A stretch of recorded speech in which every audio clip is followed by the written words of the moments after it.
Izin sharekan ya Bu. Silakan.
Izin mulai ya Bu. Eh, Assalamualaikum warahmatullahi wabarakatuh. Selamat pagi. Yang kami hormati dosen pengampu mata kuliah manajemen strategik Ibu Desri Kurnianti SMSC dan teman-teman kami dari kelas manajemen A yang kami banggakan. Kali ini kami dari kelompok 3 akan menyampaikan materi kami yang berjudul Internal Analysis, Distinctive Competencies, Competitive Advantage, and Profitability. Boleh di next.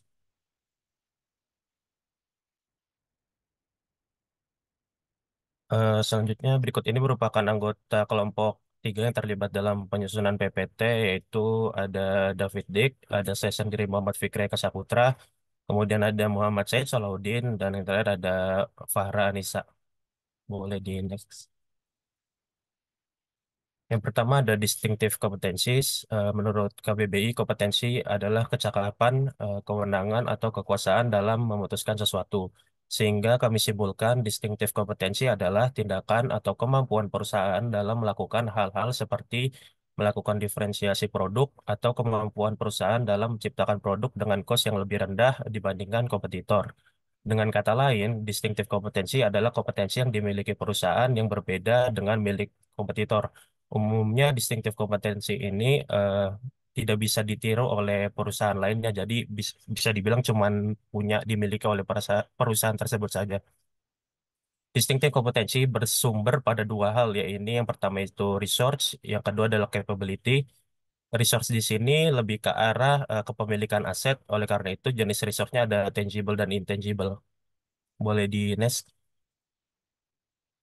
Yang pertama ada resource. Resource merupakan sumber daya yang dimiliki oleh suatu perusahaan. Dalam hal ini, resource direferensikan sebagai sebuah aset. Ada dua tipe resource, yaitu tangible dan intangible. Yang pertama adalah tangible asset, yang merupakan aset yang berbentuk fisik. Contohnya seperti lahan, bangunan, mesin, peralatan, bahkan uang. Kemudian ada intangible asset, merupakan aset non-fisik seperti brand, trademark, kekayaan intelektual, ataupun lisensi, ataupun hak cipta. Yang kedua itu ada capability. Capability merupakan kemampuan perusahaan dalam mengelola ataupun mempergunakan sumber daya perusahaan yang ada di dalam perusahaan tersebut secara produktif. Kemampuan ini dapat dilihat melalui peraturan atau regulasi yang ada di dalam perusahaan, rutinitas kegiatan perusahaan, hingga prosedur perusahaan dalam mengambil keputusan atau mengelola proses internal. Resource dan capability yang valuable merupakan resource dan capability yang dapat menciptakan strong demand sebuah produk ataupun mampu membuat produk tersebut memiliki cost yang lebih rendah. Perusahaan yang mampu menggunakan resource dan memiliki kemampuan capability yang baik dan spesial, maka dapat dikatakan memiliki distinctive kompetensi khusus. Boleh di next. Selanjutnya ada competitive advantage. Competitive advantage menurut Michael Porter digambarkan sebagai kemampuan yang dimiliki oleh perusahaan melalui karakteristik sumber daya serta kinerja yang lebih tinggi dibandingkan perusahaan lain dalam industri yang umumnya sama. Keunggulan tersebut tidak semata-mata hanya dapat dilihat pada hasil akhir atau laba yang dihasilkan oleh perusahaan, namun dilihat dari keseluruhan aspek kegiatan yang dilakukan perusahaan, di antaranya kegiatan memproduksi, memasarkan, hingga mendistribusikan produk. Umumnya kegiatan ini dilihat dari kegiatan value chain dalam perusahaan yang nanti akan dijelaskan juga.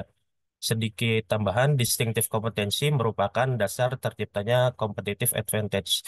Jadi kalau sebuah perusahaan yang punya distinctive kompetensi yang baik, biasanya dia punya keunggulan tersendiri atau competitive advantage. Kemudian tambahan lain, suatu perusahaan dapat dikatakan memiliki competitive advantage yang berkelanjutan ketika dapat mempertahankan atau bahkan meningkatkan profitability dan profit growth perusahaan tersebut. Boleh di next. Yang selanjutnya ada profitability. Profitability itu kalau di rasio keuangan itu kan dipahami sebagai kemampuan perusahaan dalam menghasilkan laba atau keuntungan ya, yang seringkali dijadikan sebagai ukuran kinerja suatu perusahaan. Nah, berikut ada tiga faktor dasar yang mempengaruhi profitabilitas menurut buku Charles Hill yang Strategic Management itu. Yang pertama itu ada value, atau kalau dalam konteks produk itu merupakan nilai tambah atau kegunaan suatu produk, atau kepuasan atau serta kebahagiaan dalam menggunakan atau mengkonsumsi produk tersebut oleh konsumen. Yang kedua ada price. Price itu harga yang ditetapkan oleh perusahaan kepada produk yang akan dijual kepada pelanggan, dan cost of creating produk atau dana yang digunakan untuk membuat produk tersebut. Ada faktor-faktor lainnya seperti ukuran perusahaan, likuiditas, arus kas, dan lain-lain. Boleh next. Nah, selanjutnya ini bisa dibilang pengertian antara profitability atau profit growth. Yang pertama, profitability mengacu pada sejauh mana suatu perusahaan memperoleh keuntungan dengan cakupan pendapatan dan beban yang sudah dijelaskan sebelumnya. Profitabilitas sering dinyatakan dalam rasio keuangan seperti gross profit margin, net profit margin, operating margin, dan EBITDA, yaitu earnings before interest, tax, depreciation, dan amortisasi. Yang kedua ada profit growth yang lebih mengacu pada peningkatan profit dari waktu ke waktu dengan menekankan tingkat perubahan profit daripada angkanya. Profit growth sangat penting untuk kesuksesan jangka panjang perusahaan, namun perusahaan tetap harus mencapai keseimbangan antara profit growth dan mempertahankan profitability. Jadi simpelnya profit growth ini lebih ke arah informasi mengenai perkembangan profitabilitas suatu perusahaan dari waktu ke waktu. Boleh di next. Selanjutnya, pentingnya analisis profitability ada tiga, yaitu kekuatan dan kelemahan, peluang, dan ancaman. Yang pertama, kekuatan dan kelemahan. Analisis internal membantu mengidentifikasi kekuatan seperti kualitas karyawan, sumber daya penting, atau keakraban merek. Serta kelemahan seperti teknologi yang ketinggalan zaman atau pelatihan yang mungkin tidak efektif. Yang kedua adalah identifikasi peluang, yaitu membantu dalam mengenali peluang pertumbuhan bisnis seperti meningkatkan sistem perangkat lunak atau meluncurkan produk baru. Yang ketiga, identifikasi ancaman dengan menganalisis faktor internal, perusahaan dapat mengantisipasi dan bersiap menghadapi ancaman eksternal di masa depan. Boleh di next. Kemudian ini ada role of strategy yang ada di buku Charles Hill yang Strategic Management. Jadi simpelnya ini lebih ke arah kayak apa hubungan antara distinctive competencies, competitive advantage, hingga profitability. Di buku ini dijelasinnya sebagai superior profitability. Sedikit penjelasan, superior profitability itu eh, kami pahami sebagai artinya kemampuan perusahaan untuk menghasilkan profitability yang sustain dan meningkat secara terus-menerus. Nah, yang pertama, ilustrasi ini menggambarkan terkait hubungan antara distinctive competencies, strategi, competitive advantage, hingga fase akhir, yaitu superior profitability. Nah, dalam ilustrasi tersebut kami memahami kalau semuanya itu terpusat pada strategi yang akan diberlakukan oleh perusahaan. Jadi pusatnya itu ada di strategi. Nah, melalui strategi, perusahaan dapat menentukan serta mengelola baik resource maupun capability yang mereka miliki. Kedua hal tersebut yang nanti akan menciptakan distinctive kompetensi atau kompetensi khas. Jadi strategi yang diputuskan oleh perusahaan dalam menggunakan ataupun menciptakan resource atau capability itu semuanya berpusat di strategi. Nah, melalui resource dan capability yang sudah tercipta atau diputuskan tersebut, nanti perusahaan secara langsung maupun tidak langsung bisa menentukan gitu distinctive kompetensi atau kompetensi khas yang mereka miliki gitu.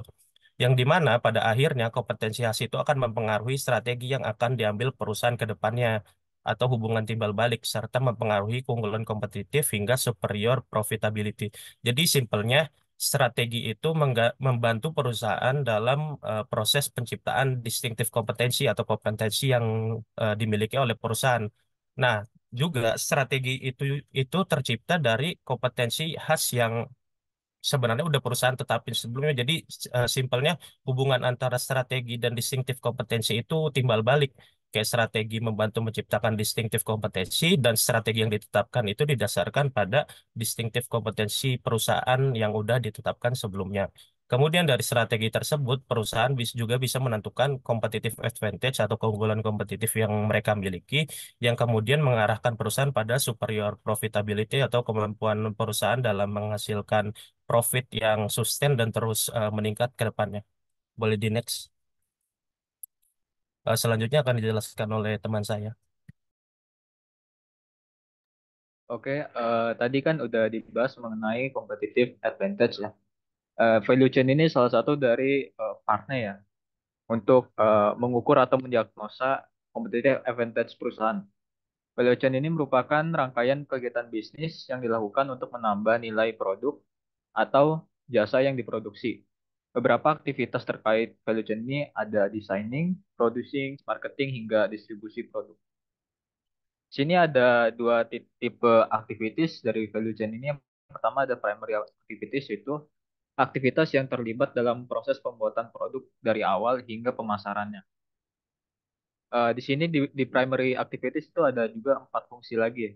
Pertama ada R&D atau Research and Development yang berfungsi sebagai bagian proses pengembangan produk, proses desain produk hingga proses pembuatan produk terjadi dalam bagian R&D ini. Dengan proses pengembangan yang baik, maka perusahaan akan dapat menciptakan produk yang unggul dan bagian R&D ini juga berperan dalam membuat produk tersebut lebih menarik di mata pelanggan. Yang kedua ada production atau proses produksinya. Yaitu mengacu pada proses pembuatan barang yang umumnya terjadi di bagian manufaktur atau pabrik. Yang ketiga ada marketing and sales atau pemasarannya. Selaras dengan konsep dalam fungsi R&D, fungsi marketing dan sales ini juga dapat membantu perusahaan dalam menciptakan value produk. Caranya salah satunya yaitu melalui iklan atau promosi produk dengan benar. Dan yang keempat itu ada customer service. Yang bagian terakhir dari primary activities ini ber- berperan sebagai penyedia layanan dan dukungan after sales. Jadi habis di marketing atau dipasarkan produknya juga harus ada customer service yang baik. Yang kedua ada support activities, yaitu aktivitas yang dapat dikatakan tidak terlibat langsung dalam proses produksi sebuah produk. Di sini ada empat fungsi juga. Pertama adalah materials management atau logistik yang berperan dalam pengadaan sumber daya, bahan baku, komponen seperti alat-alat atau mesin dalam memenuhi kebutuhan produksi. Yang kedua ada human resource atau sumber daya manusianya, berperan dalam pengadaan eh, sumber daya manusia dalam perusahaan agar dapat menciptakan lebih banyak value kepada perusahaan. Kombinasi sumber daya manusia ini terdiri dari orang-orang atau pihak-pihak terampil untuk mendukung kegiatan produksi, merupakan fungsi dari bagian HR juga. HR juga harus dapat memastikan bahwa orang-orang tersebut terlatih dan memiliki motivasi yang tepat. Yang ketiga ada information system atau sistem informasinya. Eh, sistem pada saat ini sebenarnya lebih banyak menggunakan sistem elektronik ya, karena lebih berperan dalam mengelola pengelolaan barang, harga produk, serta juga berperan dalam bagian customer service secara lebih mudah gitu.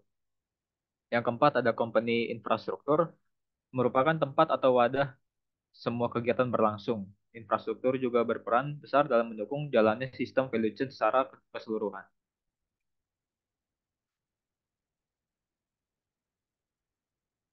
Berikutnya ada internal analisis. Internal analisis ini merupakan proses perusahaan dalam mengidentifikasi serta mengevaluasi kekurangan dan kelebihan yang ada di dalam perusahaan. Ini ada beberapa teknik yang digunakan dalam internal analisis ini. Yang pertama ada gap analysis, yaitu yang menganalisa gap atau perbedaan kinerja yang sedang terjadi dalam perusahaan dengan kinerja yang diharapkan. Dengan analisis ini, maka perusahaan dapat tahu apakah tujuan yang ditentukan di awal sudah tercapai atau belum. Selain itu, perusahaan juga dapat mengetahui apakah sumber sumber daya yang ada itu sudah digunakan secara efektif atau belum. Hasil output rencana yang dibuat setelah melewati gap analisis ini diharapkan bisa mengisi gap atau kesenjangan yang ada.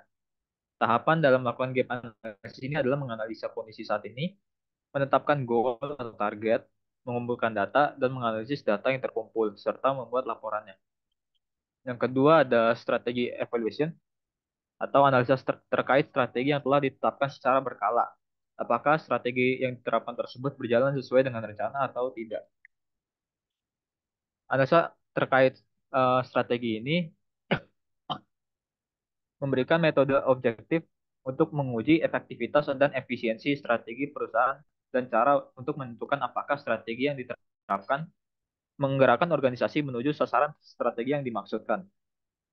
Salah satu alat implementasi strategi yang dapat menentukan kesehatan dan status perusahaan serta sistem yang ada, yaitu eh, yang dapat memberikan gambaran menyeluruh tentang hasil perusahaan dan strategi dan implementasi strategi perusahaan adalah dengan menggunakan balance scorecard yang sudah pernah dipelajari. Pendekatan balance scorecard ini digunakan sebagai alat untuk mengubah tujuan strategis organisasi menjadi sekumpulan aktivitas kerja yang saling berhubungan dan kausal yang dapat diukur dan dipantau untuk memastikan tercapai tujuan strategi organisasi.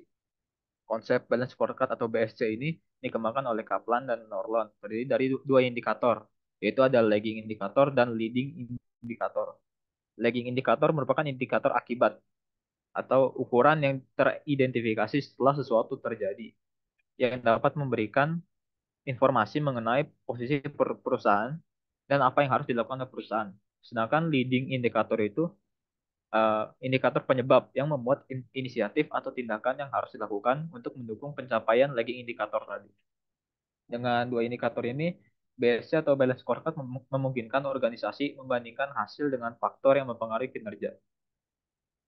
Berikutnya ada Prio analysis atau valuable, rare, inimitable, dan organized analisis yang merupakan teknik analisis mengenai sumber daya dan kemampuan internal untuk mengetahui kontribusinya terhadap keunggulan kompetitif perusahaan atau competitive advantage perusahaan. Di sini pertama membahas tentang valuable ya. Valuable ini membahas mengenai apakah perusahaan memiliki sumber daya yang menambah nilai dalam memanfaatkan peluang dan bertahan dalam menghadapi ancaman. Jika iya, maka sumber daya tersebut dapat diasumsikan berharga. Selain itu, sumber daya juga berharga jika mampu meningkatkan nilai yang dirasakan pelanggan. Hal ini dilakukan dengan meningkatkan diferensiasi atau penurunan harga produk. Yang kedua itu ada rare, yang berbicara mengenai sumber daya yang hanya bisa diperoleh oleh satu atau sangat sedikit perusahaan. Rare ini kan inisialnya dibicarakan langka ya. Jika sumber daya yang dikatakan langka ini dan berharga, maka perusahaan memiliki keunggulan kompetitif sementara. Di sisi lain, jika beberapa perusahaan memiliki sumber daya yang sama dan menggunakan kemampuan tersebut dalam cara yang sama, maka perusahaan dapat dikatakan memiliki keunggulan kompetitif paritas atau competitive parity. Hal ini karena perusahaan dapat menggunakan sumber daya yang sama untuk menerapkan strategi yang sama dan tidak ada organisasi yang dapat mencapai kinerja yang lebih unggul dari perusahaan yang lain. Dan ada yang ketiga itu inimitable, berbicara mengenai sumber daya yang memiliki biaya tinggi yang sulit ditiru, dibeli, dan digantikan oleh perusahaan pesaing. Dalam hal imitasi, perusahaan pesaing memiliki dua cara, yaitu dengan cara langsung meniru atau menduplikasi sumber daya dan menyediakan produk atau jasa yang sebanding. Jika perusahaan memiliki sumber daya yang berharga, langka, dan mahal untuk ditiru, maka perusahaan dapat diasumsikan sebagai perusahaan yang memiliki keunggulan kompetitif yang berkelanjutan. Berikutnya ada organize, itu terorganisasi. Organisasi itu jadi perusahaan itu sudah terorganisasi secara struktur dan biasanya sih semua organisasi juga ada organize ini. Jadi yang lebih penting itu tiga tadi, valuable, rare, dan inimitable. Dan yang terakhir ada McKinsey 7 frameworknya atau kerangka kerja 7 dari McKinsey. Analisa yaitu analisa internal terkait perusahaan yang menurut metode ini memerlukan 7 elemen agar dapat bekerja dengan baik, yaitu strategi, structure, system, skill, staff, style, dan shared values. Dengan menggunakan strategi ini, suatu bisnis dapat menganalisa setiap area sesuai dengan kesenjangan yang ada dan bagaimana bisnis bisa memiliki pengaruh dalam proses mencapai target yang sudah ditentukan sebelumnya. Kerangka kerja 7S McKinsey ini termasuk salah satu metode atau alat yang dapat digunakan untuk menerapkan gap analysis tadi. Jadi salah satu alatnya yang untuk gap analysis itu bisa menggunakan McKinsey 7 framework ini.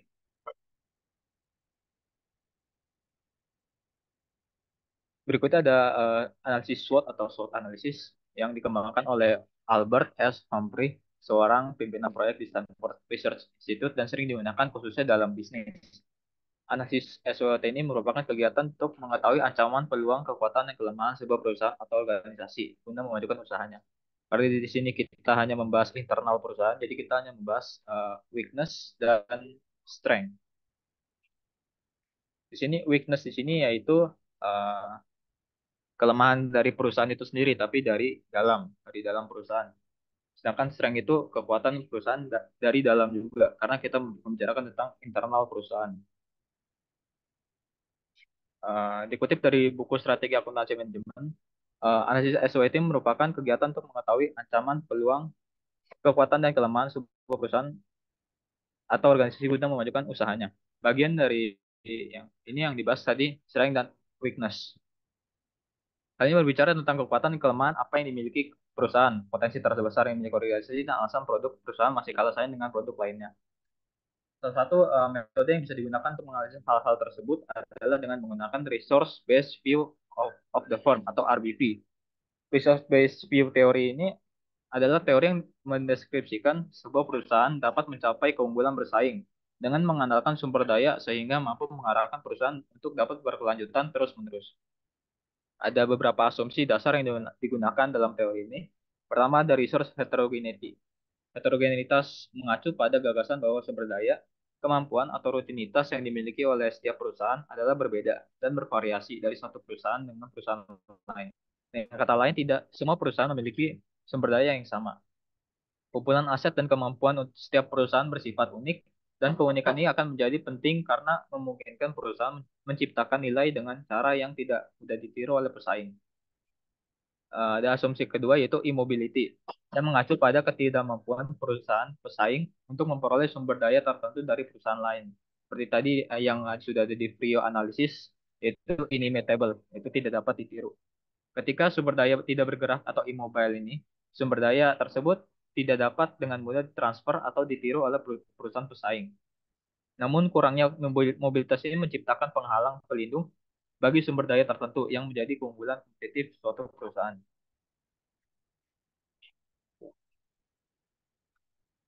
Ini yang tadi resource based view teorinya ada dua ya tadi, resource heterogeneity dan immobility. Berikut akan dijelaskan oleh rekan saya. Oke, di sini ada sumber daya internal. Yang pertama, physical capital. Jadi maksudnya itu physical capital itu kan fisik ya. Seperti contohnya itu ada bangunan atau gedung, pabrik, peralatan, tempat lokasi geografis, dan akses pada bahan baku. Yang kedua itu human capital. Seperti misalnya itu ada pelatihan, pengalaman, pilihan, kepandaian, hubungan antara orang dan manajer, serta karyawan. Kemudian yang tiga sumber daya internalnya itu organizational capital. Jadi contohnya itu ada pelaporan formal, perencanaan formal dan informal, sistem kontrol, sistem koordinasi, budaya, reputasi, dan lain sebagainya. Dan untuk financial capital itu contohnya seperti keuangan yang dapat digunakan perusahaan untuk memunculkan atau mengimplementasikan dari strategi. Oke, boleh di next.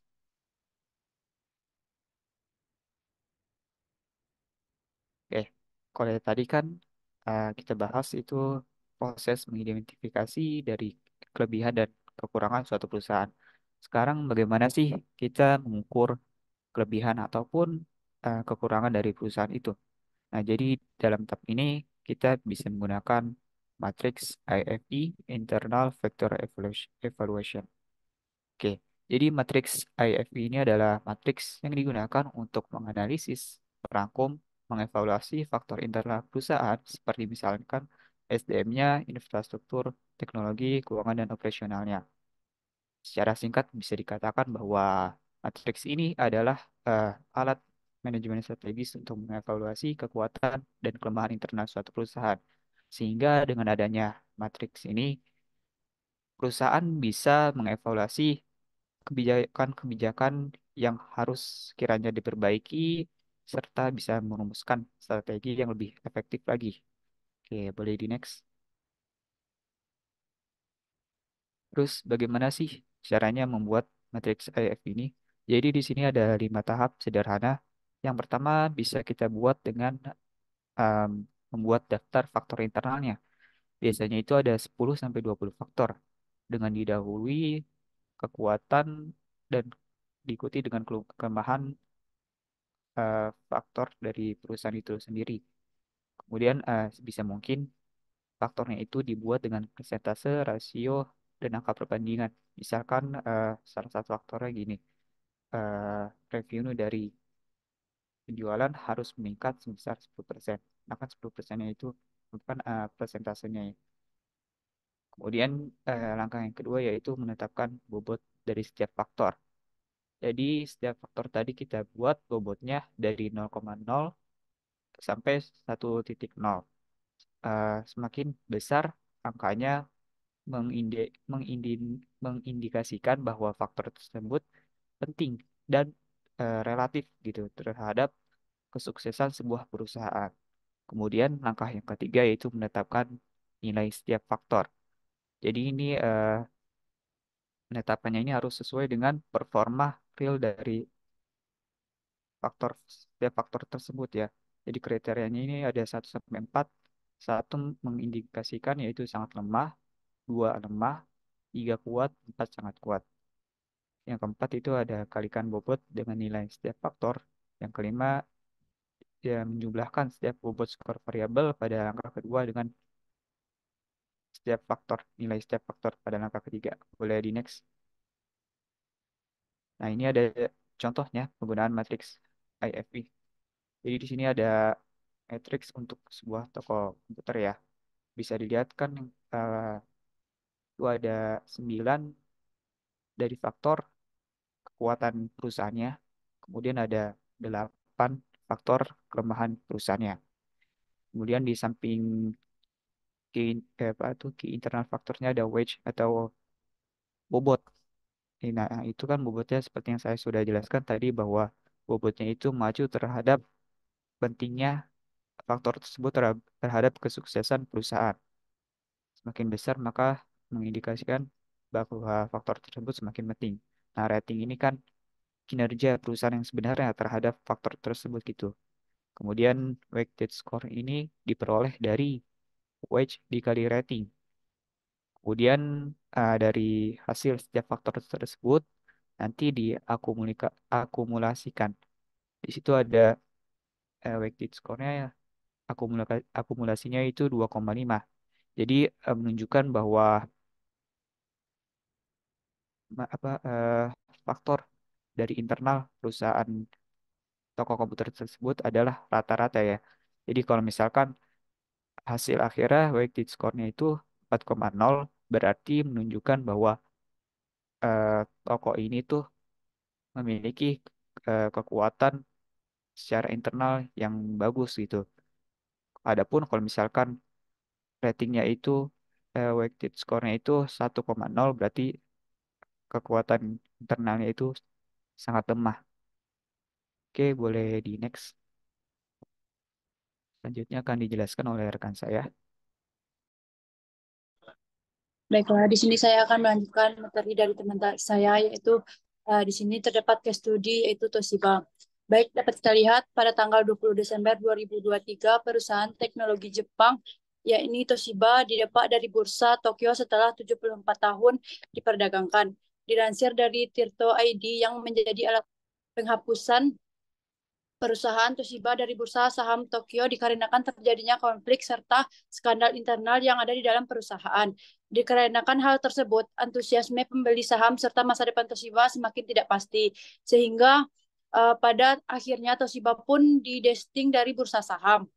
Salah satu skandal terkenal yang terjadi di perusahaan Toshiba adalah terkait manipulasi akuntansi keuangan perusahaan, yakni berupa skandal markup keuntungan sebesar 1,2 miliar dolar setara dengan 150 miliar yen selama 7 tahun berturut-turut. Hal tersebut baru ketahuan pada tahun 2020 setelah ditemukan ketidakberesan pada laporan keuangan perusahaan. Hal tersebut diawali karena berbagai terpaan permasalahan yang didapat oleh perusahaan. Hal tersebut seperti kompetisi yang berlangsung dengan cepat memaksa Toshiba juga harus dengan cepat untuk mengikuti perkembangan teknologi. Kala itu di Jepang ekstensi produk memiliki pemilik Samsung dan LG lebih digemari oleh masyarakat karena produk-produknya yang murah. Kemudian kasus selanjutnya ialah kasus pembelian Westinghouse Electric Corporation oleh Toshiba pada tahun 2006. Westinghouse Electric Corporation merupakan perusahaan pembangkit listrik tenaga nuklir yang berasal dari Amerika Serikat. Kala itu Toshiba yang percaya diri jika pembelian perusahaan tersebut merupakan langkah yang efektif dan menguntungkan bagi perusahaan, justru mengalami masalah pada tahun 2017. Hal itu mengakibatkan Westinghouse bangkrut dikarenakan hutang mereka yang lebih berat dari aset yang mereka miliki, yang justru mengakibatkan Toshiba pula yang mengharuskan mengatasi masalah finansial tersebut. Untuk mengatasi atau menutupi hal tersebut, Toshiba kemudian memutuskan untuk menjual lini bisnis mereka seperti bisnis ponsel, sistem medis, dan barang-barang elektronik. Lini bisnis unit Toshiba dianggap sebagai lini bisnis yang berharga juga tak luput dari imbasnya. Tak hanya itu, Toshiba juga menerima dana dari investor asing dan luar negeri. Baiklah, selanjutnya segala bentuk permasalahan yang dialami oleh Toshiba. Yang pertama yaitu manipulasi laporan keuangan. Yang kedua yaitu keketatan persaingan. Yang ketiga kebangkrutan Westinghouse Electric Corp, perusahaan yang dibeli oleh Toshiba. Yang keempat yaitu penjualan berbagai lini bisnis yang memiliki Toshiba untuk menutup kerugian. Yang kelima yaitu konflik antara pemegang saham dan pihak manajemen. Baik, next. Di sini dari kesimpulan materi kami, pada faktor internal perusahaan, distinctive competition memiliki peran penting dalam menentukan keunggulan kompetitif suatu perusahaan dan pada akhirnya profitabilitas di pasar. Distinctive competition ini mencakup sumber daya dan kapabilitas suatu perusahaan dengan memanfaatkan distinctive competition ini secara efektif. Perusahaan dapat membentuk keunggulan kompetitif yang memungkinkan mereka dapat menawarkan produk atau layanan yang lebih unggul dan memenuhi kebutuhan pasar secara lebih efektif daripada pesaingnya. Keunggulan bersaing ini menghasilkan peningkatan pangsa pasar, loyalitas pelanggan yang ditingkatkan, dan pada akhirnya profitabilitas yang tinggi. Namun untuk menjaga keunggulan bersaing diperlukan inovasi dan investasi yang berkelanjutan dalam pengembangan dan penyempurnaan distinctive competition ini untuk tetap unggul dalam lingkungan pasar dan dinamis. Perusahaan yang berhasil mengidentifikasi, mengembangkan, dan memanfaatkan distinctive competition, mereka lebih baik dalam posisi untuk mencapai profitabilitas yang berkelanjutan dan sukses jangka panjang dalam industri mereka masing-masing. Tingkat kelebihan dan kelemahan internal sebuah perusahaan dapat membantu manajemen dalam memahami posisi internal perusahaan, kelebihan dan kelemahannya. Kita dapat mengukurnya dengan menggunakan matriks IFE. Dengan matriks ini, kita juga dapat mengidentifikasi area-area yang perlu diperbaiki dan merumuskan strategi-strategi yang lebih efektif berdasarkan kekuatan dan kelemahan internal yang ada. Baiklah, sampai di sanalah paparan materi dari kelompok 3. Jika ada teman-teman yang ingin bertanya, kami akan membuka sesi pertanyaan, yaitu sebanyak 4 pertanyaan terlebih dahulu. Jika ada yang ingin bertanya, diharapkan raise hand. Oke, terima kasih kepada kelompok yang presentasi. Selanjutnya kita buka sesi diskusi ya. Kepada Yang lain yang ingin bertanya, dipersilahkan.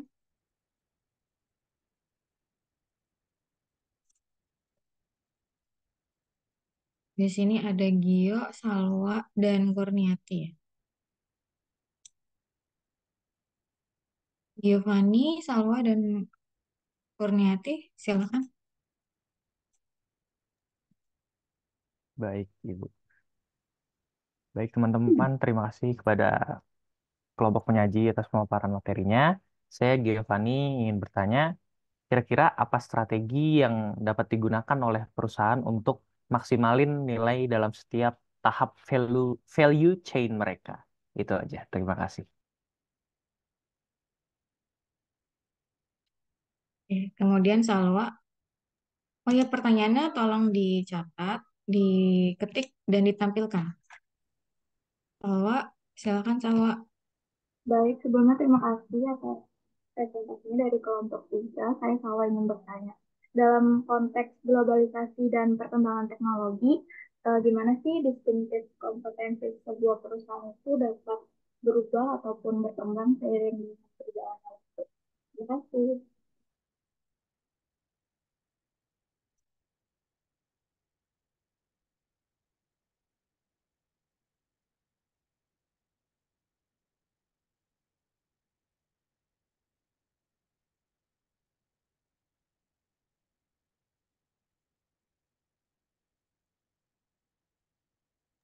Baik, mungkin untuk berikutnya Abinaya boleh pertanyaan. Baik, terima kasih kepada kelompok 3 atas pemaparan materinya. Saya izin bertanya terkait competitive advantage dan profitability tadi.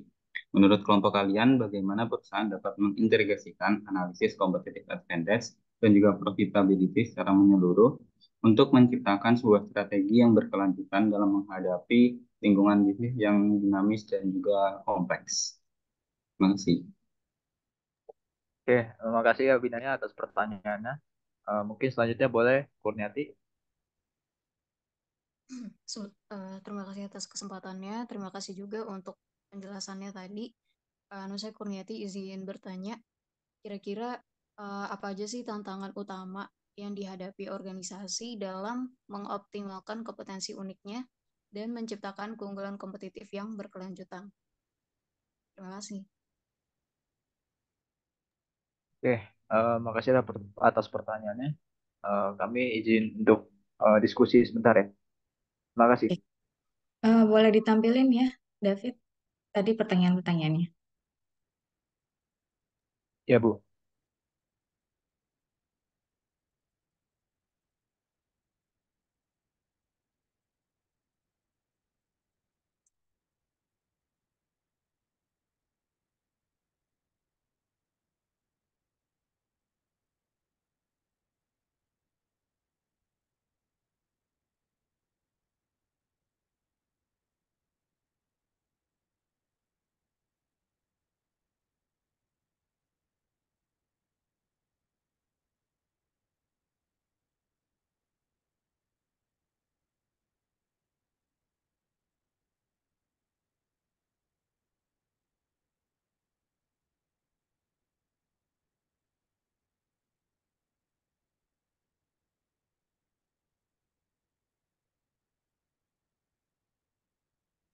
Bu, maaf Bu, Ezra hadir Bu. Ya, Ezra. Kasih, Ibu, Bu. maaf, Ikan hadir, Bu. Siapa? Ikan. Ikan Krisnayu, Ibu. Ibu, permisi, maaf, Putri Tahta hadir Bu.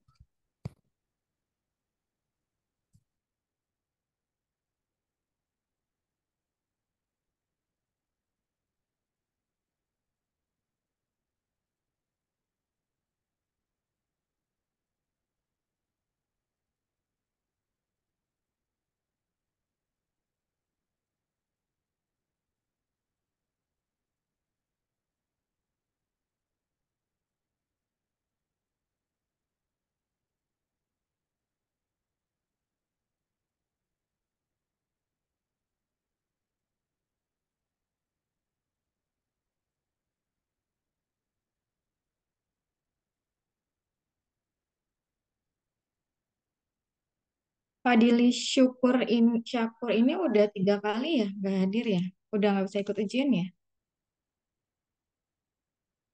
Kayaknya PMMDN nih. Ibu Fadil Syakur hadir, Bu. Oh hadir. Minggu lalu nggak hadir ya pertemuan sebelumnya?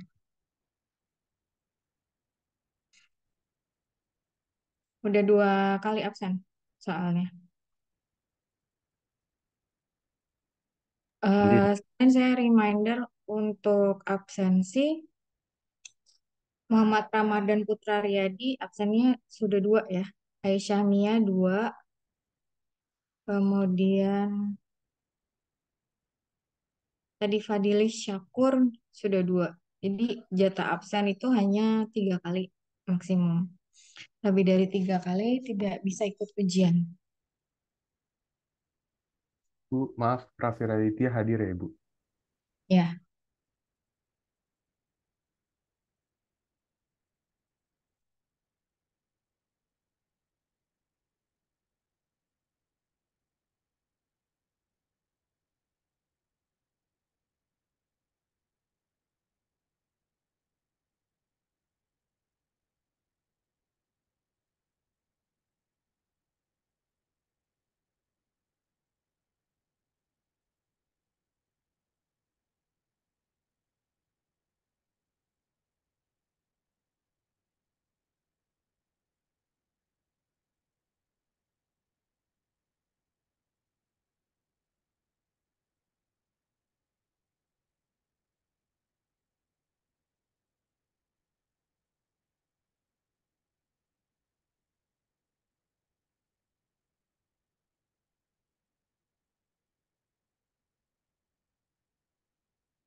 Oke, mungkin saya akan jawab pertanyaan Gio ya. Kira-kira apakah strategi yang dapat digunakan perusahaan dalam memaksimalkan nilai setiap tahap value chain mereka?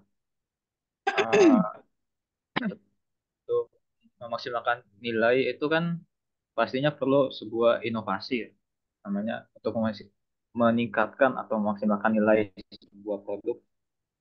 Mungkin bisa dilakukan dengan strategi kayak membuat penghargaan pelanggan yang loyal, meningkatkan kualitas produk, membuat desain packaging yang lebih menarik, memberikan pelayanan ekstra, memberikan sistem garansi, khususnya yang berupa produknya berupa barang, membangun brand awareness, memanfaatkan testimoni positif pelanggan.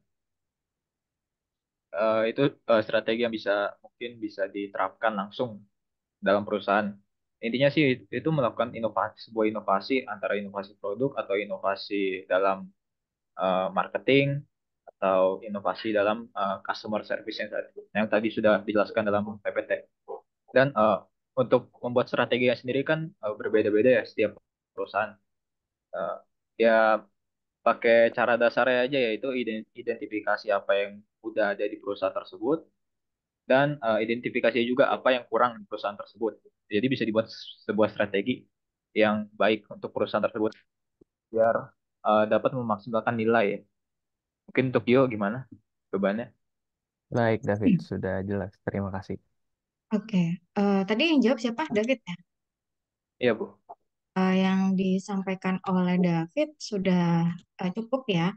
Cuma mungkin saya akan sedikit menambahkan, misalnya kayak sebenarnya banyak yang bisa dilakukan oleh perusahaan untuk meningkatkan eh, apa nilai dari setiap rantai nilai mereka.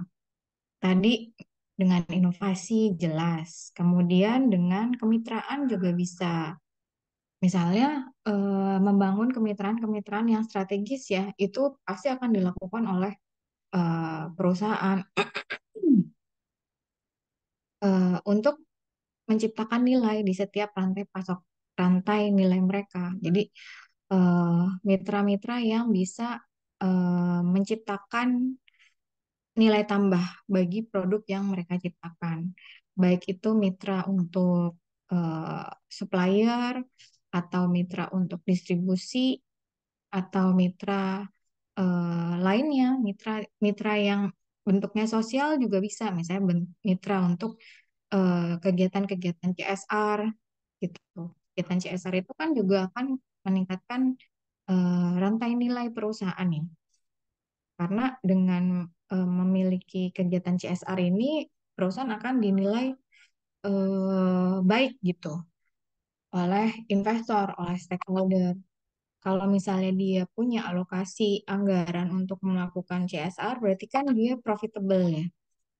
Karena masih ada selisih gitu, masih ada margin yang bisa digunakan untuk melakukan kegiatan CSR gitu. Jadi eh, membangun kemitraan strategis itu penting juga ya. Kayak UNJ ini kan banyak membangun kemitraan strategis. Kayak kemarin kita ada bikin MOU dengan siapa? Dengan Mirai Asset ya. Kenapa? Karena Mirai Asset ini kan multinational company. Dia pusatnya itu di Korea dan punya cabang di beberapa negara. Dengan kita punya kemitraan strategis dengan Mirai, itu kan akan menjadi poin ya untuk akreditasi, untuk indikator kinerja utama universitas maupun fakultas. Kemudian untuk Tridharma sendiri bidang pendidikan, kalian juga mendapatkan pengalaman kuliah tamu dari praktisi-praktisi yang levelnya global kayak kemarin dari CEO-nya Mirai ya itu kan levelnya udah internasional gitu. Kemudian nanti kalian juga bisa magang di Mirai. Kemudian nanti apa namanya? Kalian juga bisa melakukan kunjungan ke Mirai.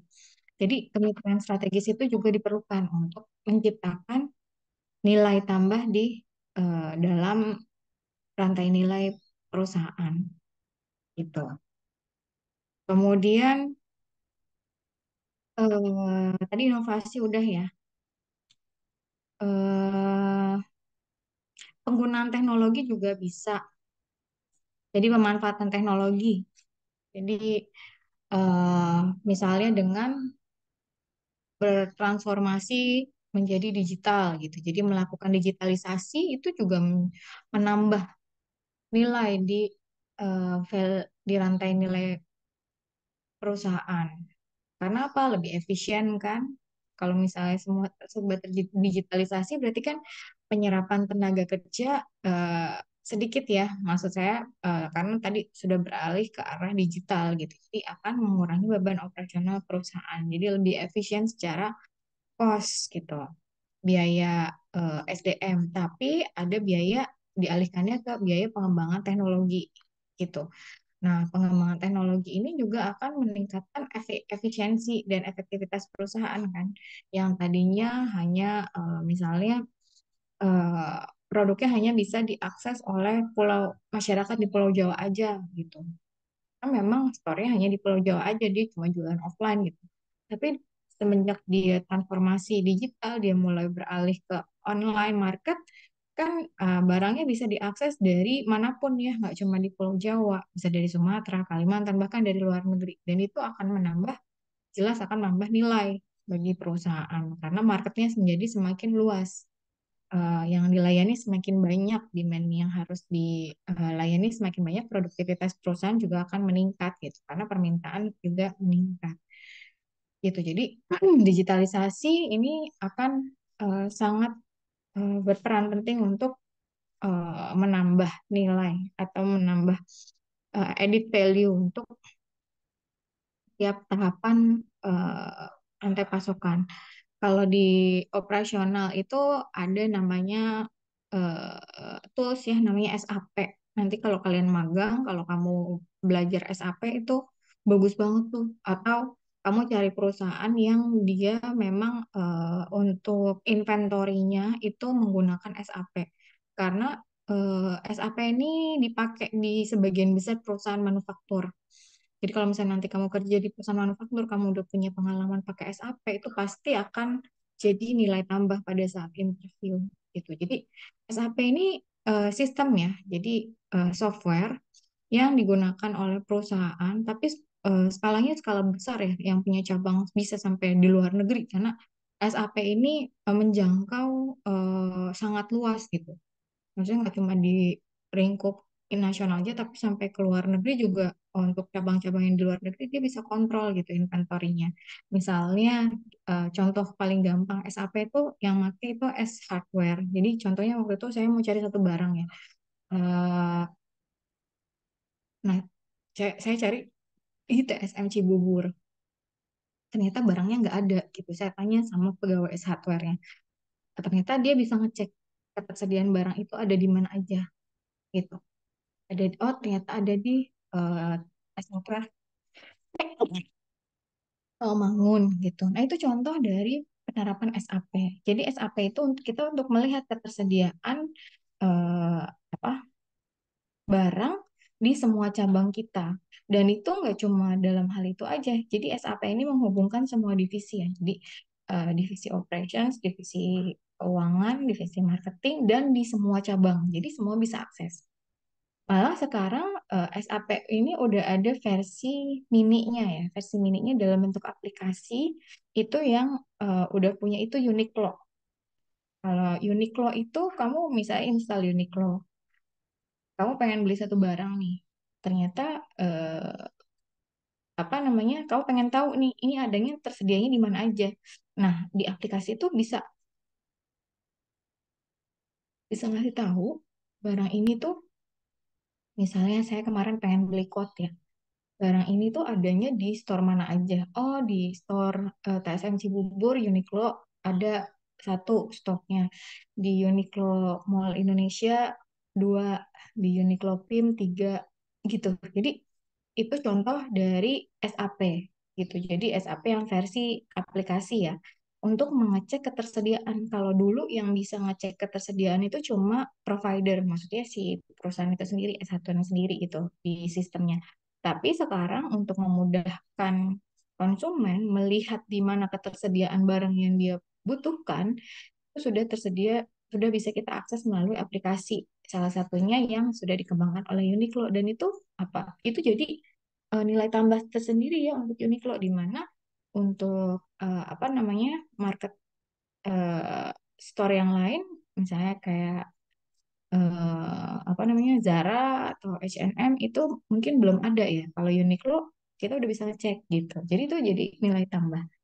Digitalisasi, transformasi digital itu pemanfaatan teknologi itu juga jadi apa namanya poin plus ya untuk menambah nilai di setiap value chain.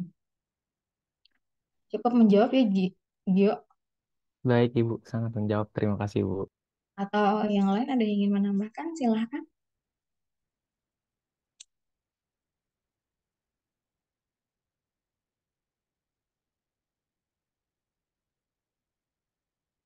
Oke.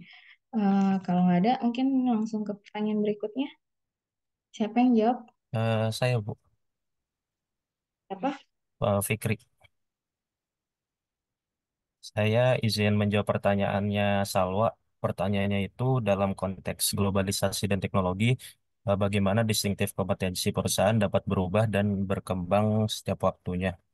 Distintif kompetensi dapat berubah seiring waktunya ketika terjadi itu pergeseran minat pasar dan mungkin munculnya teknologi baru. Atau mungkin singkatnya itu munculnya produk baru. Karena hal tersebut, kemampuan bisnis kita juga harus dituntut buat terus untuk berubah. Oleh karena itu, agar kompetensi yang dimiliki oleh perusahaan dikatakan nggak ketinggalan zaman, perusahaan harus secara teratur memastikan kalau kompetensi yang dimiliki itu mengikuti tren baru di pasar. Mungkin contoh dari distintif kompetensinya itu Apple ya. Produk dia yang paling terkenal kan iPhone. Alasan kenapa Apple memiliki distinctive kompetensinya sendiri atau hal yang mungkin sulit untuk ditiru oleh model handphone lain itu karena Apple itu memiliki teknologinya sendiri kayak operasional sistemnya sendiri, OS-nya sendiri, dan kesan estetik yang justru memberikan pengalaman tersendiri kepada pelanggan. Nah, terus upaya yang Apple lakukan untuk menghadapi perubahan pasar terkait distinctive kompetensinya tadi, yang kayak teknologinya itu, Apple selalu melakukan update terhadap produknya secara berkala ya. Untuk kasus iPhone mungkin terus ngeluarin update kayak dari dulu kan kayak misalnya iPhone 10, 11 sampai sekarang mungkin nyampe iPhone 15 itu secara kasus iPhone. Sedangkan secara umumnya Apple juga mengeluarkan produk baru seperti yang lagi rame akhir-akhir ini Apple Vision Pro yang sedang rame. Apakah menjawab Salwa? Menjawab, Fikri. Terima kasih. Iya, sama-sama. Memang distinctive competencies ini harus harus terus itu ya dikembangkan. Kalau nggak nanti perusahaan akan ketinggalan gitu. Contohnya yang terjadi dengan Nokia. Mungkin dulu Nokia ngerasa ada di atas awan kan, sampai akhirnya muncul BlackBerry. Terus BlackBerry juga sama, dia mengalami namanya eh, apa namanya marketing myopia ya. Marketing myopia itu maksudnya kayak kita tuh ngerasa kita menguasai pasar gitu. Padahal sebenarnya ada kompetitor lain yang sedang mengembangkan produknya yang akhirnya kita tuh ketinggalan gitu. Maksudnya karena tidak melakukan inovasi tadi. BlackBerry sudah tergantikan oleh Android. Nanti mungkin ada lagi nanti teknologi yang menggantikan Android gitu, atau menggantikan teknologinya eh, Apple apa? Kalau Apple pakai teknologinya apa? iOS Bu kalau dia Ya, operation system. jadi mungkin nanti ke depan ada lagi yang Google ya, Google yang menggantikan teknologinya teknologi iOS tadi. Misalnya kayak Google ini termasuk yang sebenarnya maju lebih maju ya, maksudnya dari aspek kalian ada yang pakai handphone Google Pixel nggak? Google Pixel ini nggak terlalu umum ya di Indonesia ya. Tapi kalau di luar negeri itu orang banyak pakai Google Pixel gitu. Dan ternyata teknologi yang ada di Google Pixel, yang udah lama ada di Google Pixel, baru ada di Samsung Ultra S24. Jadi mungkin kalau ada yang tahu Samsung Ultra itu kan termasuk flagship ya, handphone flagship. Yang S24 ini yang terbaru gitu. Kemarin saya ke salah satu mall, ternyata eh, yang mereka jual itu adalah adanya AI di S24 Ultra-nya. Sementara AI itu udah ada di Google Pixel beberapa tahun yang lalu. Jadi handphone Google Pixel keluaran beberapa tahun yang lalu tuh itu digunakan di eh, Samsung Ultra gitu. Jadi dan kalau di Indonesia Google Pixel itu memang belum banyak ya yang pakai counter resminya juga nggak ada sih di Indonesia. Tapi kalau di luar negeri udah banyak yang pakai gitu. Karena tadi teknologinya itu eh, lebih advance ya. Kan eh, apa namanya? Dia udah ada Google Lens. Google Lens itu mungkin ada yang tahu kalau Google Lens itu kamu misalnya foto nih satu satu item gitu. Nah, eh, kamu bisa langsung cari itu tanpa kamu ngetik. Misalkan kamu kadang suka pengen tahu nih, ini barang yang dipakai teman kamu itu sebenarnya mereknya apa, harganya berapa, belinya di mana gitu kan. Nah, pakai Google Lens itu kamu tinggal foto, kemudian dia udah secara otomatis cari di Google gitu. Jadi itu teknologi yang maksudnya mungkin di beberapa Android itu nggak ada ya. Dan kemarin sih yang diperkenalkan oleh Samsung Ultra sama SPG-nya sih ya. Salah satunya AI itu. Tapi tambahannya nggak cuma di foto aja, tapi juga di YouTube dia bilang maksudnya kalau di video kita lagi ngelihat video gitu di YouTube pakai kurang lebih teknologi sama seperti Google Lens ya. Kita bisa cari itu eh, apa namanya itu barang apa mereknya, harganya berapa, di mana. Nah, jadi intinya distinctive competencies itu memang harus terus dikembangkan. Kenapa? Karena lingkungan bisnis ini kan terus berubah. Kemudian permintaan konsumen itu semakin kompleks gitu, semakin banyak gitu. Konsumen maunya ini, maunya ini. Dan bargaining power konsumen juga tinggi. Kenapa? Karena dia bisa menggunakan teknologi untuk mengakses informasi gitu. Dia bisa membandingkan harga, bisa membandingkan spesifikasi gitu kan. Jadi eh, dengan tuntutan ini, maksudnya permintaan konsumen, perubahan teknologi, perubahan lingkungan bisnis, kemudian tadi tren ya di pasar, ya mau nggak mau perusahaan harus terus mengembangkan distinctive competencies-nya gitu. Seperti yang dilakukan tadi contoh dia ngasih tadi siapa yang ngasih contoh, Fikri ya ngasih contoh yang dilakukan oleh Apple. Dia terus mengeluarkan produk-produk yang baru ya. Eh, iPhone 14 Pro Max nih mungkin kita belum ada yang punya, nanti dia keluar lagi, keluar lagi, keluar lagi gitu. Sama juga kayak Samsung. Ini Samsung S24 Ultra kita belum punya nih, nanti dia keluarin lagi yang terbarunya lagi gitu. Sama kemudian Toyota juga seperti itu ya. Jadi mereka atau perusahaan-perusahaan ini melakukan riset. Jadi basic mereka itu fokus di riset juga, di riset untuk riset produk, riset yang di riset nggak cuma produk ya, riset produk, kemudian riset pasar, riset pelanggan gitu. Itu untuk mengembangkan distinctive competencies-nya. Jadi yang membedakan dia dengan produk-produk dari perusahaan lain. Biar produk mereka ketika diluncurkan ke pasar itu memiliki keunggulan kompetitif yang baik gitu. Apalagi misalnya kayak Toyota ya.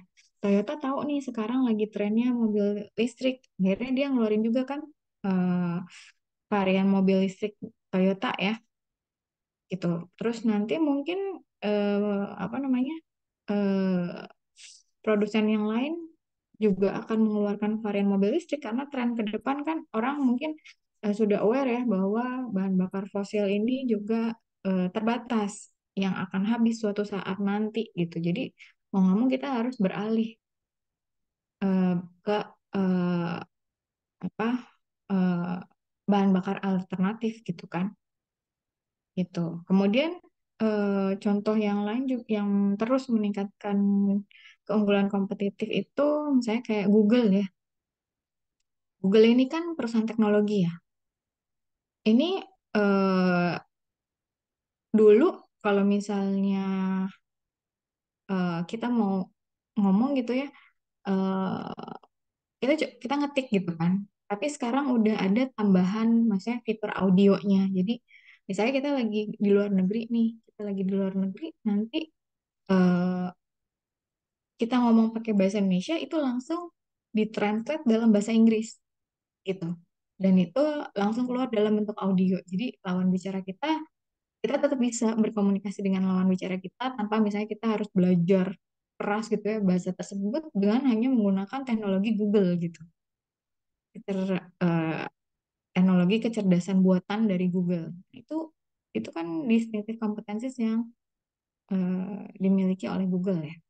Kemudian eh, ada Google Map, Google Cloud Platform, itu distinctive competencies-nya Google dalam hal pengolahan dan penyajian informasi. Nah, itu mungkin jawaban dari saya. Mungkin ada yang ingin menambahkan, silahkan. Kalau ingin melengkapi.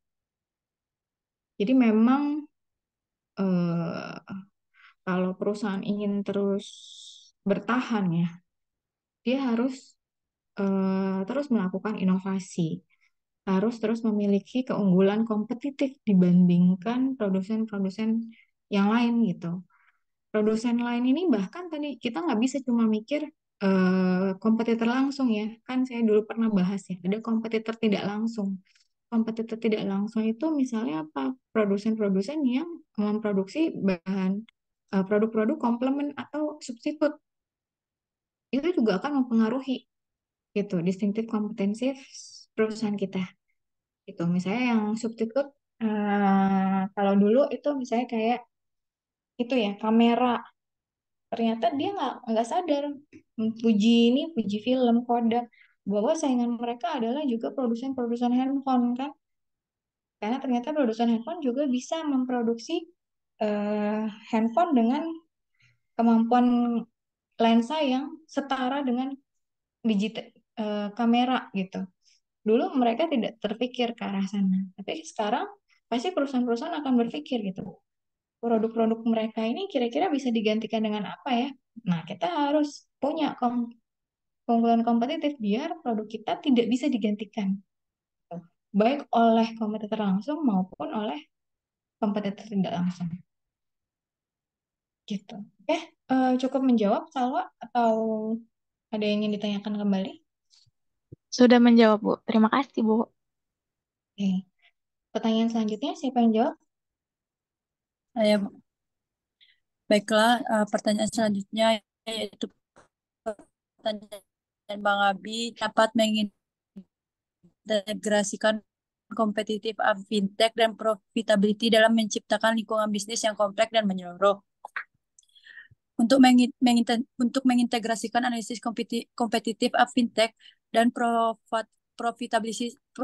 profitability secara menyeluruh, perusahaan dapat melakukan beberapa hal, yaitu yang pertama, perusahaan harus mengidentifikasi faktor-faktor yang memberikan keunggulan kompetitif serta teknologi, merek, biaya produksi atau jaringan distribusi.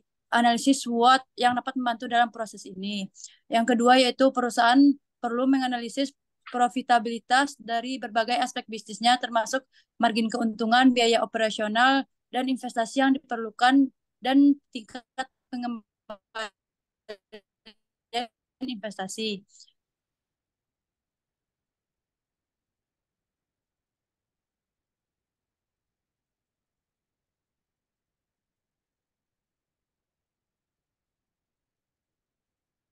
Sudah, Ezra?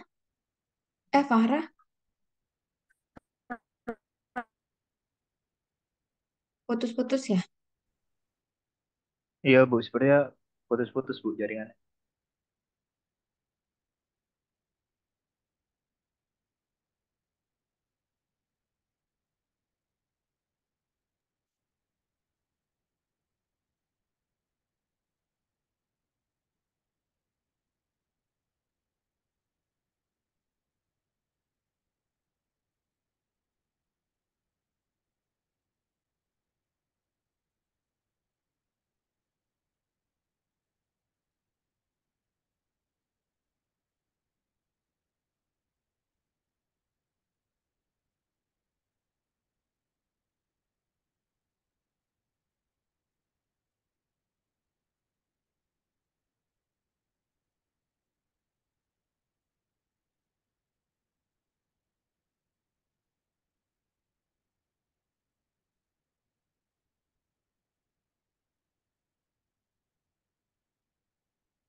Farah?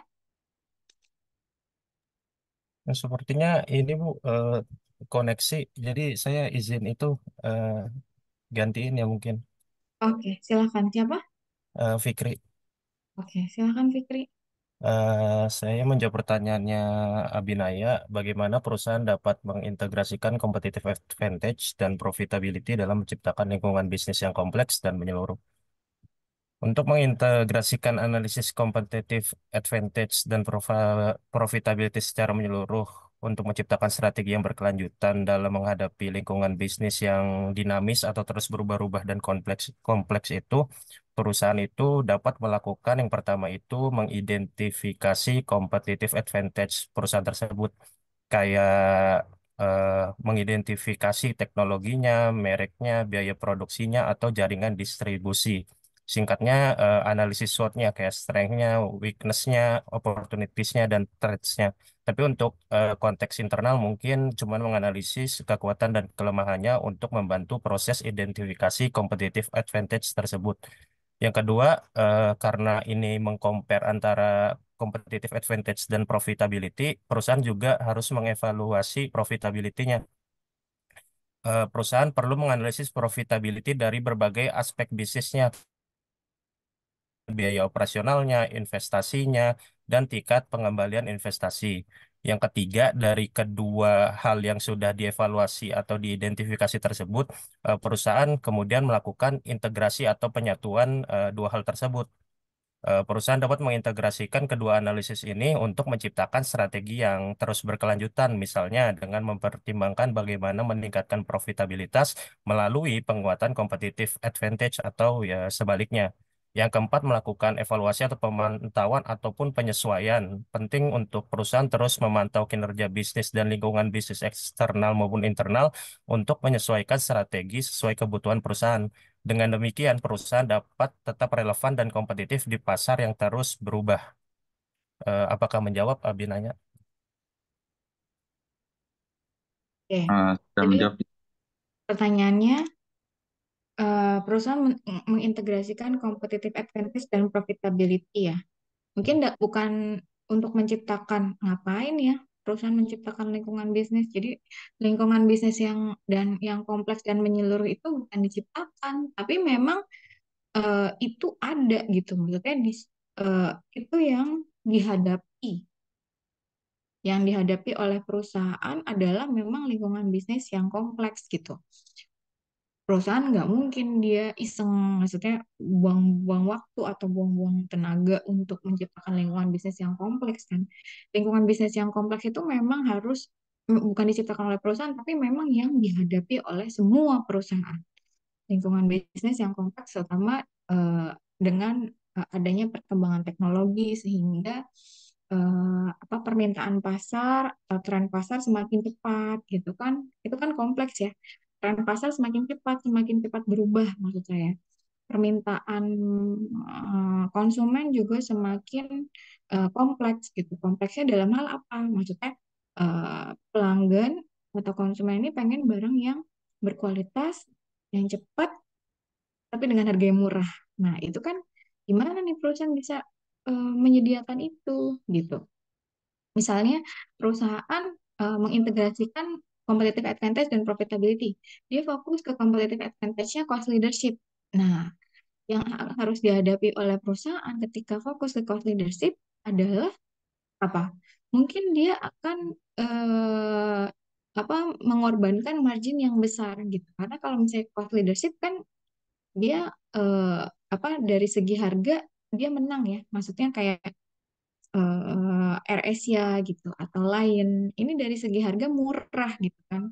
Tapi margin yang mereka dapat kecil kan. Artinya apa? Artinya untuk dengan margin yang kecil tadi eh, perusahaan itu ingin lebih fokus menciptakan competitive advantage dari segi harga sehingga walaupun marginnya kecil, tapi kalau misalnya konsumennya banyak, jadi harga yang margin yang tipis tadi dikali dengan jumlah konsumen yang terlayani, itu sudah mencukupi lah target salesnya mereka gitu.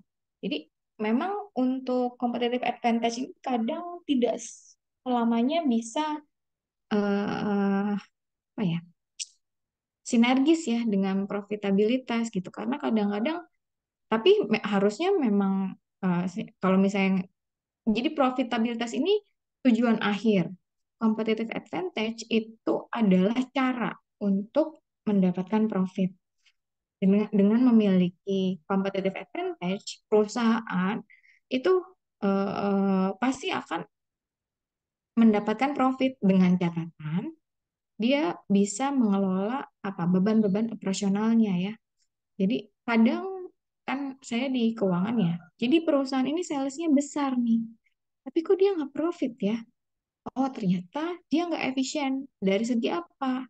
Dari segi biaya. Misalnya apa? Misalnya dia terlalu banyak menggunakan tenaga kerja manusia. Akhirnya beban gajinya besar. Jadi beban-beban operasional yang besar akan menjadi pengurang dari total revenue-nya sehingga profit yang didapatkan oleh perusahaan kecil.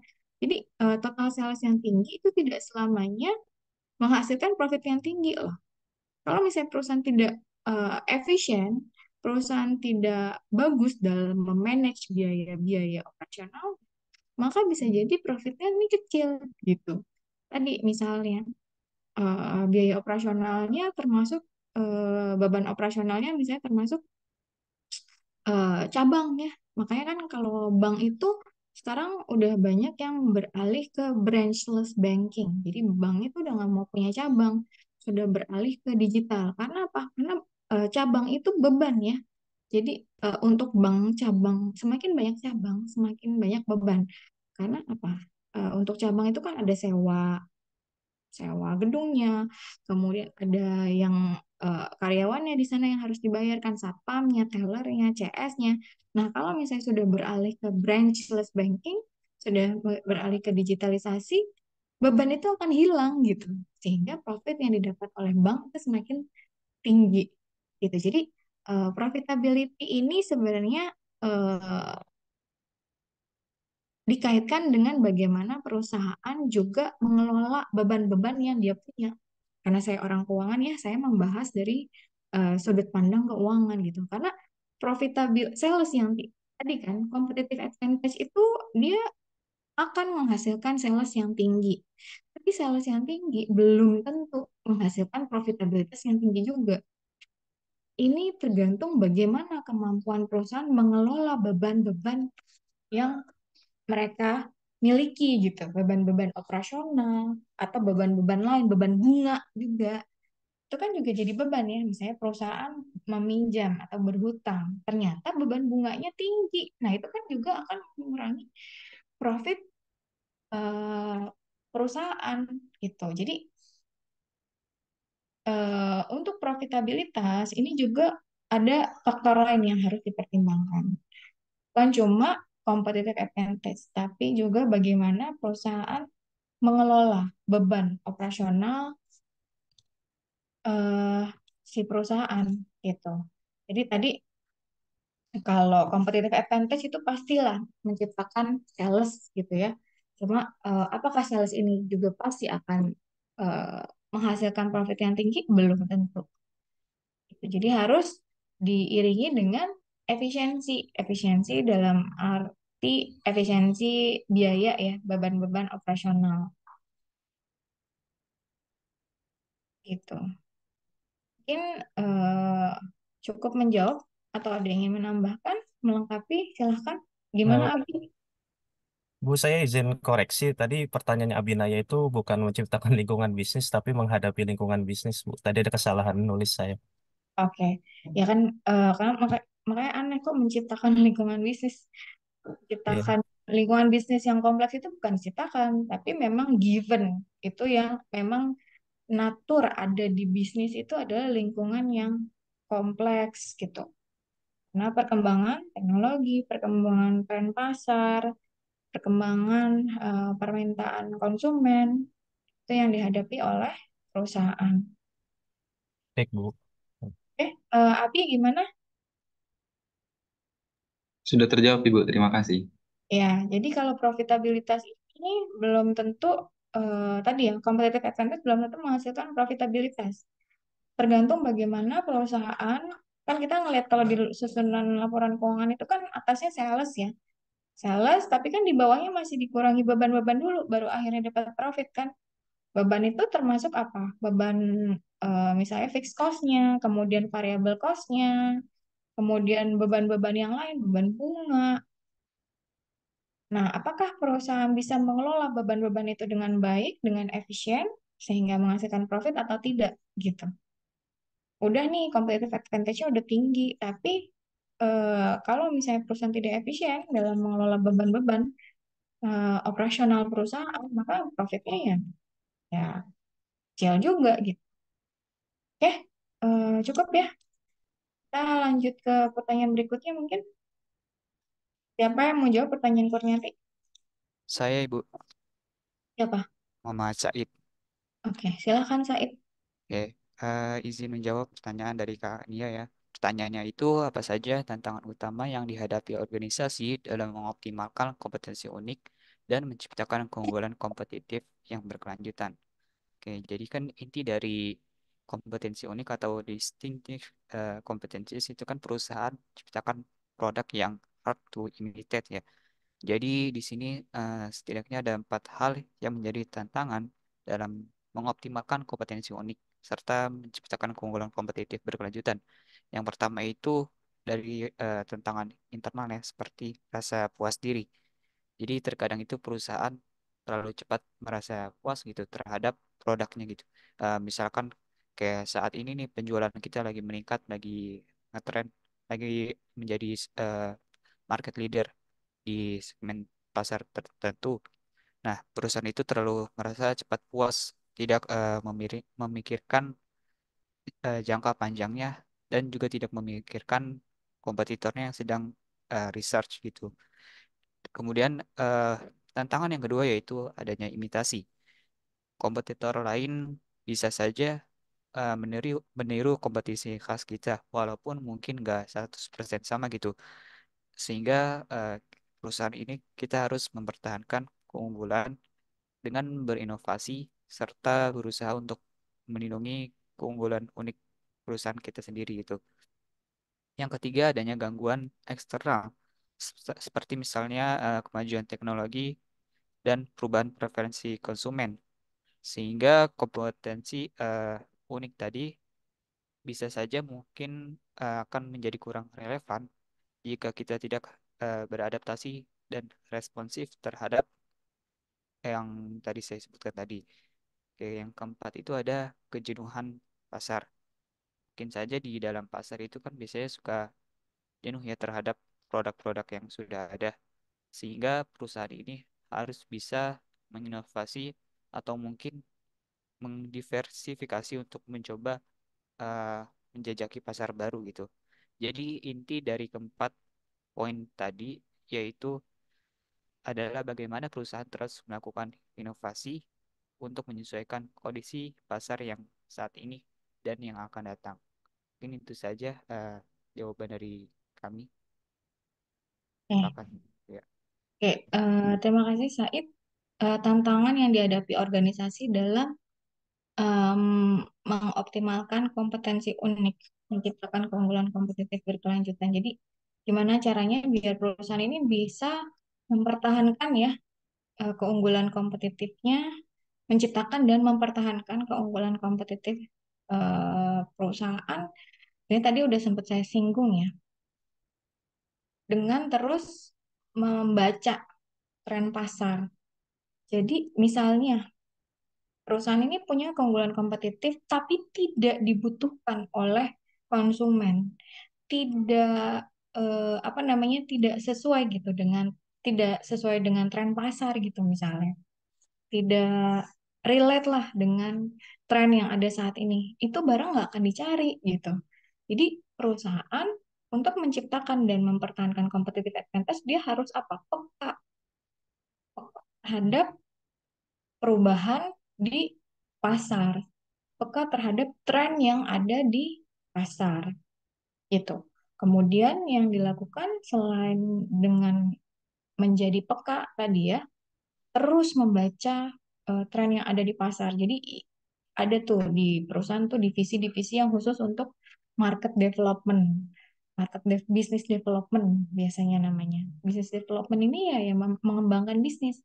Nah, dia nih yang ngelihat nih di pasar nih sebenarnya trennya tuh lagi apa sih?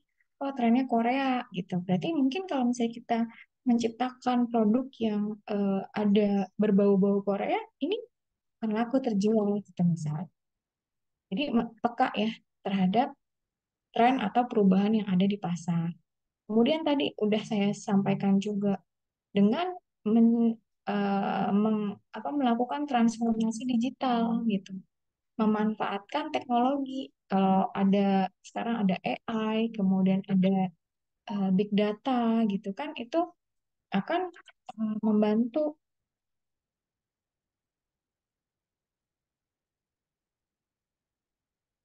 membantu perusahaan untuk tetap bisa mempertahankan competitive advantage-nya. Jadi teknologi itu membantu perusahaan untuk tetap lebih efisien gitu ya khususnya, kemudian lebih apa namanya lebih cepat lebih cepat dengan lebih cepat beradaptasi ya dengan perubahan-perubahan di pasar. Jadi misalnya kan ada tuh teknologi, eh, saya agak lupa namanya. Jadi teknologi big data. Jadi ini tuh memanfaatkan media sosial. Jadi ada algoritma yang digunakan gitu ya di teknologi tersebut untuk melihat apa aja sih yang sedang banyak diperbincangkan di media sosial. Di Twitter, di Instagram, di TikTok. Ini apa aja yang paling sering dicari? Apa aja yang paling sering dilihat? Apa aja yang paling sering dikomenin? Apa aja yang paling sering disukai? Nah, itu menggunakan teknologi. Kalau dulu kan mungkin kita riset pasar, ya orangnya nyari-nyari sendiri gitu. Bagian risetnya nyari-nyari manual. Kalau sekarang bisa memanfaatkan teknologi. Ini apa ya? Nah, ini eh,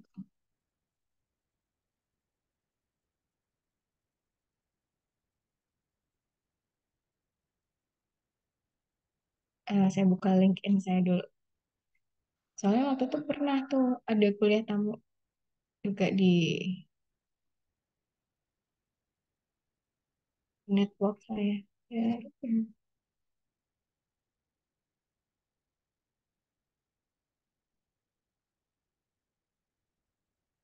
my network.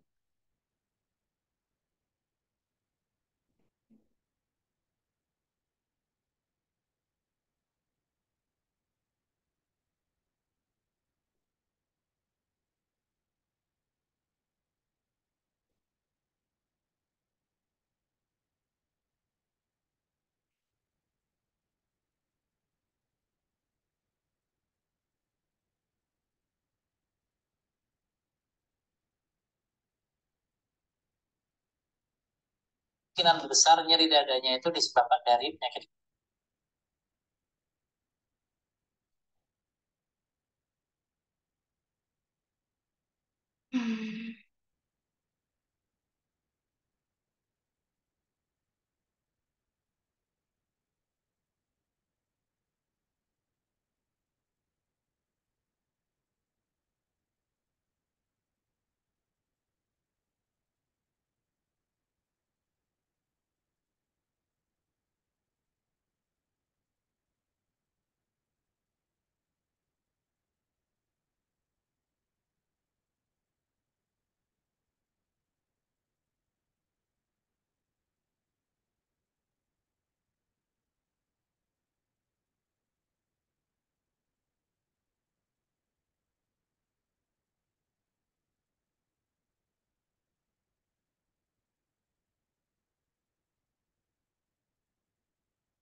Tablet, tablet. Jadi ada eh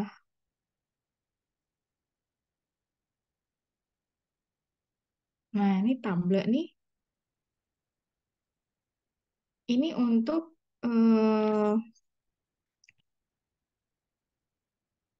tablet ini digunakan untuk menganalisis ya data dalam jumlah yang sangat besar. Jadi untuk apa menganalisis data dalam jumlah yang sangat besar. Jadi ini bisa seluruh dunia ya, maksudnya melihat tren yang ada di seluruh dunia, apa yang sedang diperbincangkan di Google juga sekarang udah ada sih. Waktu itu saya juga pernah belajar tuh di Google ngeliat tren waktu itu untuk membantu UMKM ya, ngelihat apa aja sih yang paling dicari di Google. Nah, itu bisa jadi salah satu produk yang bisa dijual oleh UMKM gitu. Apa aja yang sedang banyak dicari oleh konsumen di Google gitu.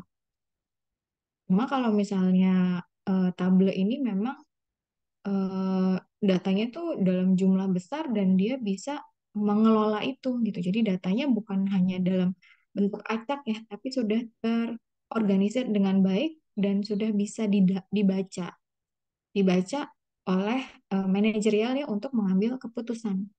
Gitu. Jadi tablet nih namanya, sebentar. Di Indonesia tuh udah ada perusahaan yang dia memanfaatkan tablet ya.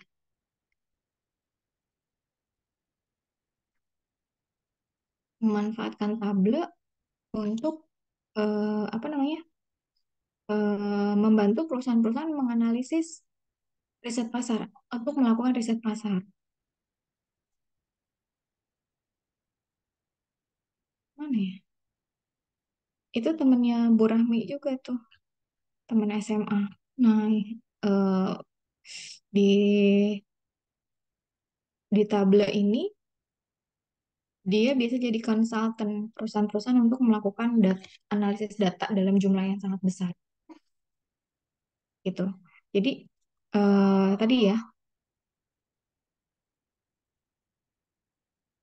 pemanfaatan teknologi untuk menciptakan keunggulan kompetitif eh, atau mempertahankan keunggulan kompetitif khususnya untuk memahami pasar dengan lebih komprehensif gitu.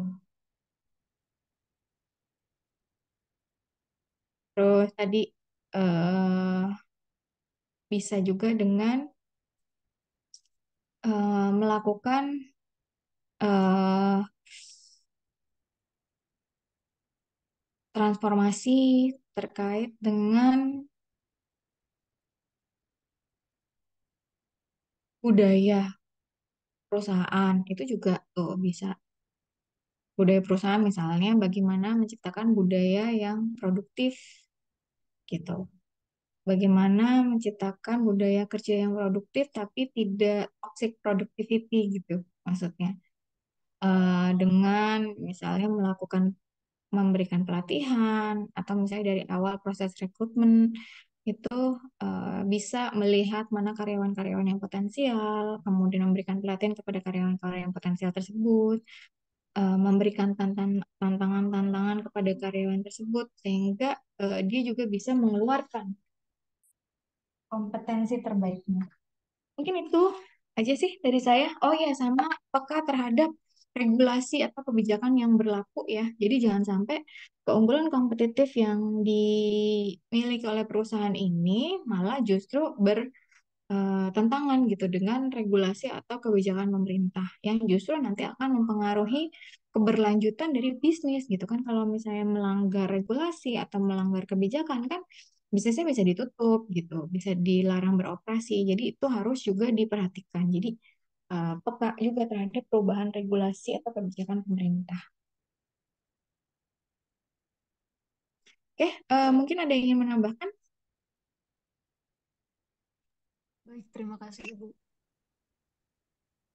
Udah cukup? Ada lagi pertanyaannya?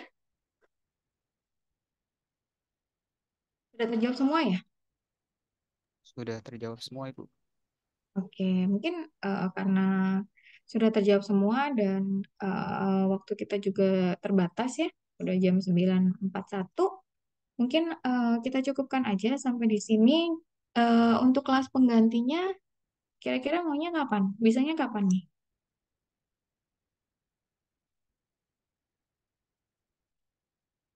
Ini udah dapat kelas pengganti belum ya? Belum kan ya? Yang minggu saya kemarin dirawat di rumah sakit itu. Belum, Bu.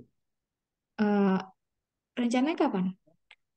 Kalau hari ini saya udah full nih sampai sore nih. Ada jam 1 ada kelas pengganti, jam 3 juga ada kelas pengganti.